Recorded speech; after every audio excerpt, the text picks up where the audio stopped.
I'm here to talk about dance therapy and mental illness. I'll start with mental illness because it's pervasive in our culture. It's not that only a few of us are ill. Many of us are. 1 in 5 American citizens takes a psychotropic medication. In a given year, 25% of us are diagnosed with an actual illness. In layman's terms, I mean a significant disturbance in a person's thinking or emotional regulation or behavior that is such that their basic mental functioning is severely impaired. When it's impaired enough in America, you can be locked up and treated against your will. Hence the stigma that our patients experience in our culture. Recently, a woman 19 years old was admitted onto my unit. At home for a month, her behavior, deteriorated. She doesn't speak to anyone. She rarely eats. She sleeps erratically. She's internally preoccupied, is that she's focused within her mind. She has brief episodes of frozen movement where she doesn't move at all. This can happen if she's eating, if she's lying down. Once I saw her stretch, and in the stretch, she froze. And she stayed there 25 minutes.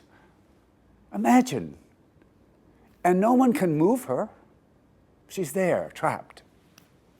Now, this is an extreme example, but this is what the onset of a severe illness really looks like. Now, dance therapy can address this. It's based on the idea that I can use dance as a therapeutic intervention to help a patient integrate her functioning. It's based on the relationship I establish with her and the movement we engender together. That's the core of the experience. The movement itself, it has a theme, and the theme is what we address. The theme is what we integrate into the treatment. What we share, the movement we share, is the essence of the transaction. Let's look at her again. I'm going to call her Caroline. She's 19. She's been on the unit 6 weeks, and she's decided last week to come to her first group. The group began very small. That is, there were 6 or 7 of us, and we started with a very small warm-up, moving something like this. And it did not develop quickly. Quite the contrary. All the movement was very slow and small. And I would mirror different patients. This is what we do in our group, in our therapy. We mirror. That is, I try to copy as best I can how someone's moving. I do it a little less intensely so as not to, overwhelm what they're doing. And I'm hoping they will feel seen and that they can see how they look like when they move, in the manner in which they're moving. This is how I try to establish some sort of relationship. In this particular warm-up, patients would pick up the movement that I was copying or mirroring from people. They would do that. And when patients pick up a movement and we're all willing to do it, I go with it. I try to develop it because that's where I think the need of the group is finding its expression. And that's what I'm after. At some point, Caroline went from a small movement to something like this. She extended her spine, she flexed in her hips, and then she rotated off the vertical axis, like that. That's how she moved, that slowly. I mirrored her, and people picked up what we were doing. And we were all doing this for a good minute, maybe 2. And at some point, someone in the group, I'll call her Betsy, she reached forward in this movement sequence, creating a sequence. She reached forward. And I mirrored her. And we all picked this up. We were rotating and reaching. I asked, why are we reaching? What are we reaching for? That was the idea. And Betsy, she did say, she said, home. And we were there where I hoped we would be. We've gone from a concrete movement to a metaphor. We've lifted the movement experience into the realm of the imagination, where a patient can interpret for herself what a movement means. And we did that. We all said home, and then we said other things. Caroline was silent, but she changed the movement. She made herself tall. She took a small step, and she reached forward like that. Just that. I mirrored that. We picked that up. We were all doing that.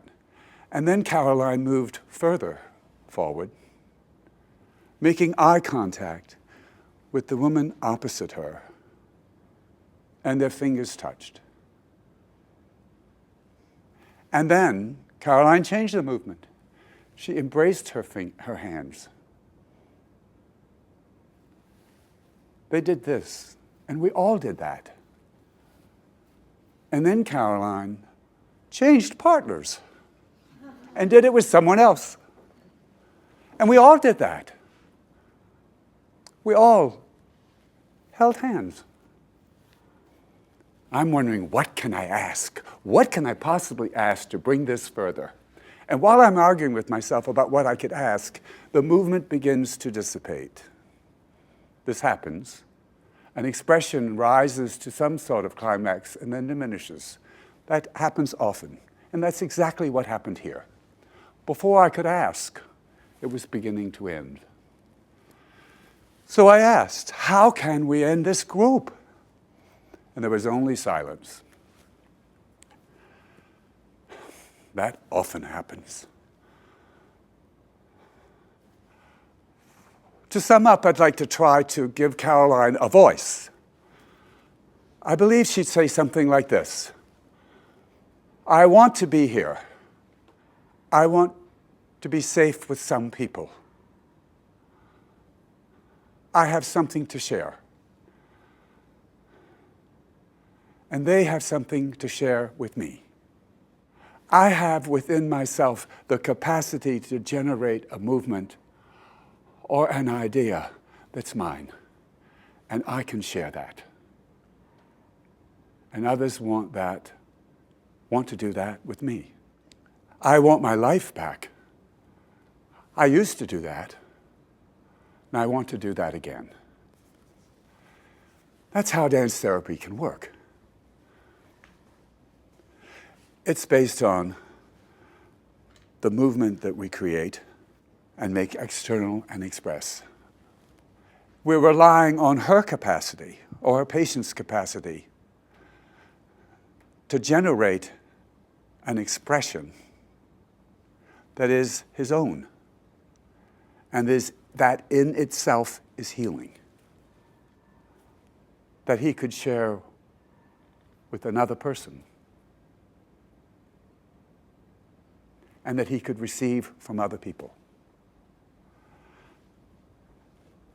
That's how it works. Thank you very much.